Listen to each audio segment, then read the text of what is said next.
Shalom Bapak Ibu Saudara dikasih Tuhan. Selamat pagi. Saya percaya adalah setiap kita yang hadir pada pagi hari ini adalah orang-orang yang setia kepada Tuhan. Dan tema renungan kita hari ini adalah tetap setia. Mari sama-sama kita buka dalam Wahyu pasal 2 ayat 1 sampai 7. Saya bacakan buat Bapak Ibu semuanya. Kepada jemaat di Efesus, tuliskanlah kepada malaikat jemaat di Efesus, inilah firman dari Dia yang memegang ketujuh bintang itu di tangan kanannya dan berjalan di antara ketujuh kaki dian emas itu. Aku tahu segala pekerjaanmu, baik jeripayahmu maupun ketekunanmu. Aku tahu bahwa engkau tidak dapat sabar terhadap orang-orang jahat, bahwa engkau telah mencobai mereka yang menyebut dirinya rasul, tetapi yang sebenarnya tidak demikian, bahwa engkau telah mendapati mereka pendusta. Dan engkau tetap sabar dan menderita oleh karena namaku, dan engkau tidak mengenal lelah. Namun demikian aku mencela engkau karena engkau telah meninggalkan kasihmu yang semula. Sebab itu ingatlah betapa dalamnya engkau telah jatuh, bertobatlah dan lakukanlah lagi apa yang semula engkau lakukan. Jika tidak demikian, aku akan datang kepadamu dan aku akan mengambil kaki dianmu dari tempatnya, jikalau engkau tidak bertobat. Tetapi ini yang ada padamu, yaitu engkau membenci segala perbuatan pengikut-pengikut Nikolaus yang juga kubenci. Siapa bertelinga, hendaklah ia mendengarkan apa yang dikatakan Roh kepada jemaat-jemaat. Barang siapa menang, dia akan kuberi makan dari pohon kehidupan yang ada di Taman Firdaus. Puji Tuhan. Nah, Tuhan memberikan pengilhaman kepada Yohanes untuk menuliskan apa yang dia lihat tentang ketujuh jemaat ya. Tuhan memberikan pengilhaman kepada Yohanes untuk memberikan surat kepada 7 jemaat, yaitu ada Efesus, ada Smyrna, ada Pergamus, ada Tiatira, Sardis, Philadelphia, dan Laodikia. Nah, salah satunya adalah Efesus. Efesus adalah kota yang sangat besar pada saat itu, ya, kota yang kaya, kota yang makmur, dan menjadi pusat perdagangan yang begitu luar biasa pada saat itu. Dan bisa dikatakan juga dia adalah kota yang terbesar di provinsi Asia pada zaman itu. Dan gereja ini juga didirikan dan dilayani oleh tokoh-tokoh yang luar biasa ya, seperti yang sering kita dengar adalah Paulus salah satunya, tokoh-tokoh yang hebat. Paulus melayani di Efesus ini kurang lebih 3 tahun, dan di kota inilah Paulus membuka ruang kuliah yang sering kita dengar, yaitu Tiranus ya. Dan di sini juga dilayani oleh Priscilla dan Aquila. Jadi ada banyak penafsir yang mengatakan siapa sih sesungguhnya yang mendirikan jemaat ini, apakah Paulus atau Priscilla dan Aquila, karena Paulus itu di Efesus itu melayani, dia datang dan pergi gitu ya. Jadi yang stay melayani di situ adalah Priscilla dan Aquila. Ada yang mengatakan yang mendirikan itu adalah Priscilla dan Aquila karena mereka lah yang selalu stay di sana, standby di sana melayani gitu ya. Ada di Kisah Para Rasul 18, 20 dan 21. Tapi ada juga Timotius dan Erastus dalam Kisah Rasul 19 ayat 22 dan 1 Timotius 1 ayat 3 ya. Tapi ada juga yang mengatakan salah satu tokoh yang pelayanan di sini adalah Yohanes sendiri ya, tapi tidak ada dituliskan dalam kitab ini, hanya menurut beberapa tafsiran saja. Nah, tapi yang menarik, apa yang harus kita tahu tentang kota Efesus ini? Ya, kota yang begitu luar biasa, yang sangat kaya, bukan hanya kotanya, bukan hanya keadaan kotanya, bukan hanya keadaan tempat itu, tapi jemaat di situ gitu ya.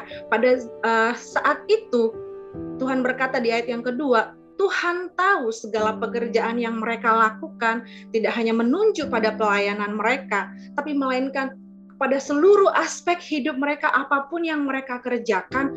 Tuhan berkata, aku tahu segala pekerjaanmu, baik jeripayahmu. Jeripayahmu dikatakan dengan kata lainnya itu kopos, bekerja sampai lelah. Dan itu adalah merupakan kata favorit yang sering kita dengar di Perjanjian Baru, seperti trivena, trifosa, dan juga presis. Itu sama halnya seperti orang yang bekerja keras di dalam Tuhan. Tuhan berkata, aku tahu. Ya, ini sangat luar biasa. Jadi apapun yang kita lakukan, apapun yang kita kerjakan, ingat Tuhan tahu. maupun ketekunanmu, kata Tuhan. Dalam bahasa Yunani digunakan dalam kata hupomone, artinya bertekun. Mereka begitu mendapat banyak tekanan pada saat itu karena kota Efesus itu adalah juga merupakan tempat pertemuan banyak agama, ya, merupakan juga salah satu pusat penyembahan kaisar di provinsi pada saat itu. Kita bisa mengenal bahwa di situ ada dewa Artemis, ya, yang sangat terkenal dalam Kisah Para Rasul 19 ayat 23 sampai 40. Nah, ini menyebabkan jemaat Efesus ini mendapatkan banyak tekanan dan mereka dibenci oleh banyak orang. Tapi Tuhan berkata, "Aku tahu engkau bertekun untuk menahan semua tekanan yang terjadi pada saat itu." Mereka begitu bertekun mengikut Tuhan. Ya. Dan Tuhan berkata, "Aku tahu bahwa engkau tidak dapat sabar terhadap orang-orang jahat." Maksudnya di sini adalah jemaat ini tidak dapat tahan atau tidak dapat memberikan toleransi terhadap mereka ataupun memikul mereka yang jahat. Kata orang jahat di sini adalah rasul-rasul palsu, ya, pengajar-pengajar sesat. Gitu. Bahwa engkau telah mencobai mereka yang menyebut dirinya rasul, tetapi yang sebenarnya tidak demikian, bahwa engkau telah mendapati mereka pendusta, dan engkau tetap sabar dan menderita oleh karena namaku, dan engkau tidak mengenal lelah. Intinya bahwa jemaat Efesus ini bisa membongkar penyesatan, bisa memastikan ini asli atau tidak, gitu ya. Ini menunjukkan bahwa jemaat Efesus ini sangat kuat pengajarannya, doktrinnya, begitu dahsyatnya iman mereka, pengorbanan mereka di dalam Tuhan. Namun sayangnya, itu dulu. Ini yang menarik di ayat 4. Namun demikian, aku mencela engkau karena engkau telah meninggalkan kasihmu yang semula. Pada waktu Paulus menulis surat Efesus ini adalah jemaat yang berkobar-kobar, yang menyala-nyala pada Tuhan. Mereka memiliki banyak karunia-karunia. Kalau kita bisa lihat di kitab Efesus, ya, luar biasa pada saat cinta mula-mula mereka kepada Tuhan, luar biasa. Tapi Tuhan mencela mereka karena mereka meninggalkan kasih mereka yang semula.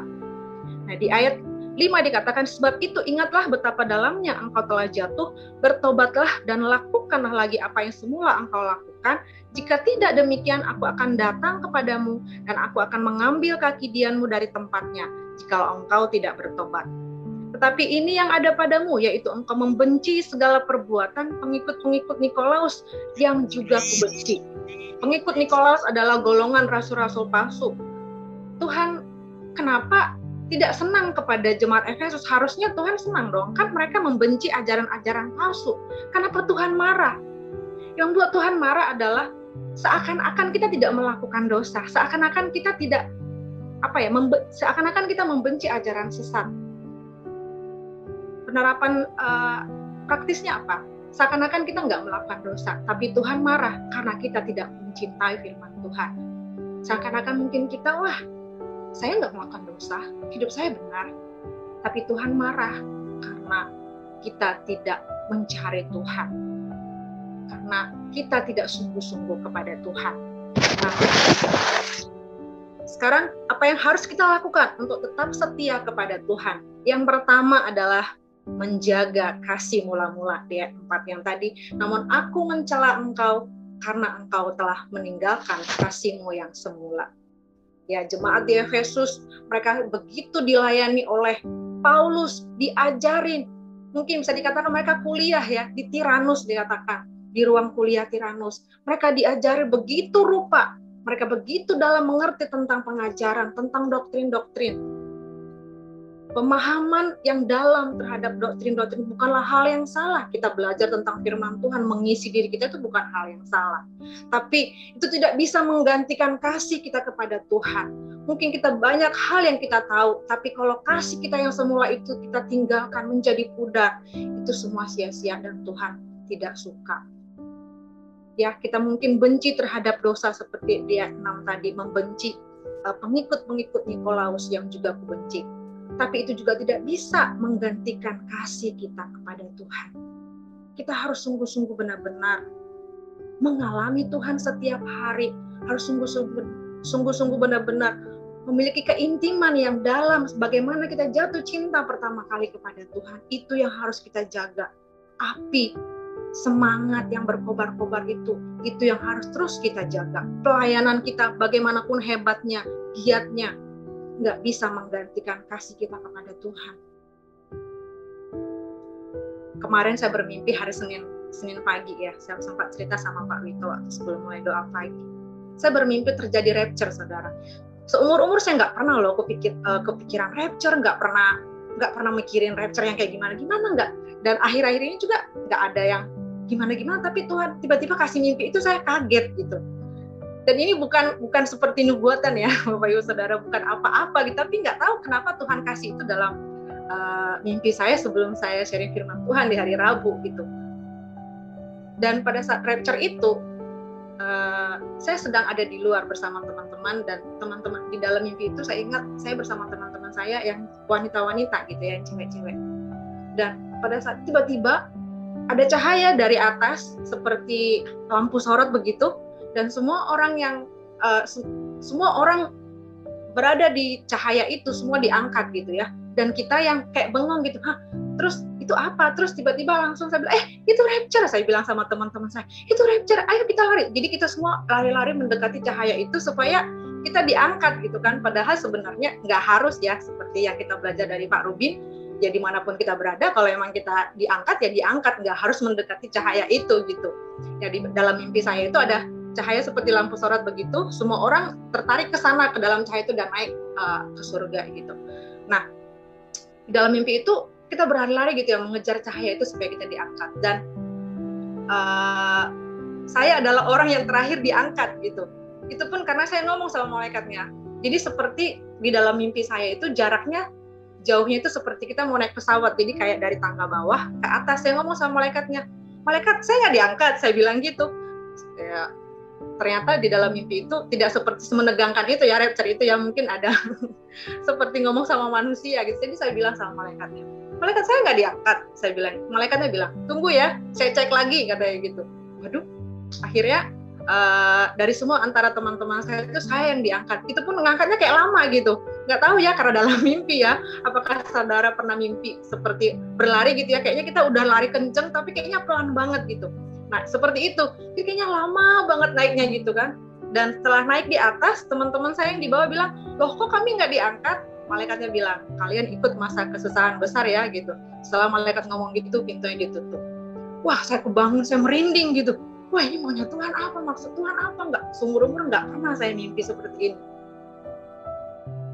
Satu hal yang saya tahu mungkin adalah pesan Tuhan untuk saya khususnya. Supaya mungkin hari-hari ini kita sibuk pelayanan, capek, rasanya sudah melakukan yang terbaik buat Tuhan. Tapi itu semua sia-sia kalau kita nggak sungguh-sungguh kepada Tuhan. Kalau kasih kita pudar. Pesan Tuhan kepada saya, Hera, kamu jangan hanya sibuk melayani. Kamu full timer, iya. Tapi apakah kamu sungguh-sungguh kepada aku?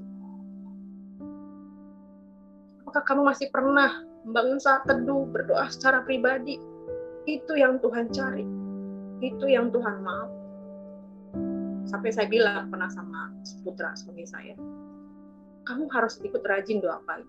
Bukan karena takut sama Om Suwito, nggak karena takut sama Om Sur, bukan karena kamu juga koordinator, tapi memang karena kita nih hamba Tuhan yang sungguh-sungguh memang kita perlu Tuhan, kita harus menjaga api itu. Jadi memang pesan Tuhan seperti pesan khusus juga buat saya nggak tahu kenapa itu bisa ada dalam diri saya. Jadi mari, hari-hari ini kita mungkin merasa kita sudah melakukan yang terbaik buat Tuhan. Kata Tuhan, bukan orang yang berseru-seru kepadaku, Tuhan, Tuhan akan masuk ke dalam kerajaan surga. Tapi mereka yang melakukan firman.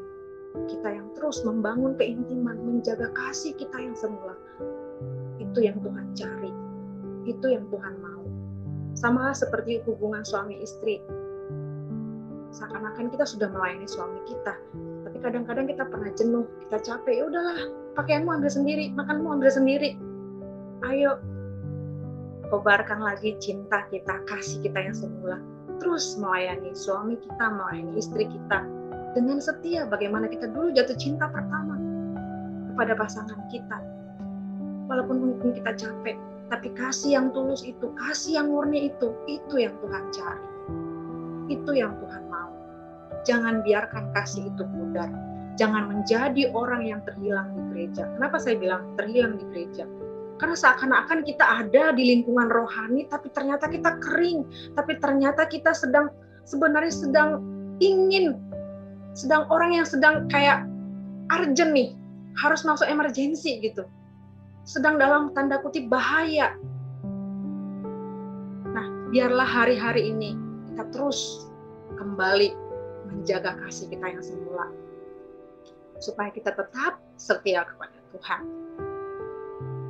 Ada banyak orang bisa meninggalkan kasih yang semula karena kecewa, ya, karena merasa doa-doa juga mungkin Tuhan tidak menjawab sampai hari ini, atau mungkin merasa dunia ini tidak adil. Saya sudah kerja keras, saya yang sudah melayani, saya yang sudah melakukan ini itu, tapi tidak ada yang menghargai, malah orang lain yang dipuji, membuat kita jadi udahlah cukup, sampai di sini aja.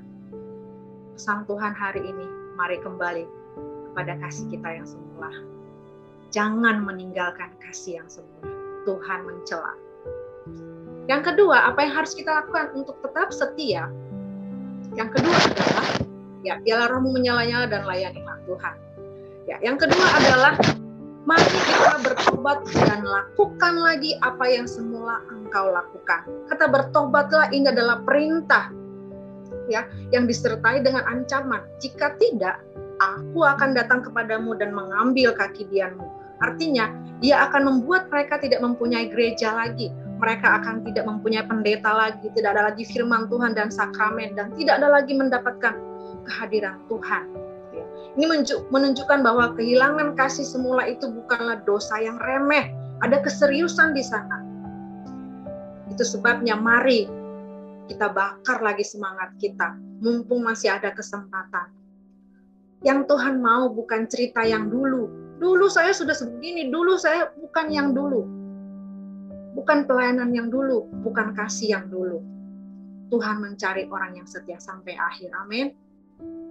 Itu yang Tuhan mau. Mari kita bakar semangat kita lagi, kita giat lagi lakukan lagi apa yang semula engkau lakukan, supaya kita tetap berkenan di hadapan Tuhan. Kita baca satu ayat yang terakhir. Boleh di next slide. Ya. Hendaklah engkau setia sampai mati, dan aku akan mengaruniakan kepadamu mahkota kehidupan. Dalam Wahyu 2 ayat 10b. Ya, biarlah kita setia sampai akhir, sampai Tuhan mendapati kita. Kita tetap setia di hadapan Tuhan. Apapun yang kita kerjakan, dalam pekerjaan, dalam pelayanan, bahkan juga dalam keluarga kita, biar kita tetap menjadi orang-orang yang setia. Dan saya percaya setiap kita yang hadir di doa pagi ini adalah orang-orang yang setia.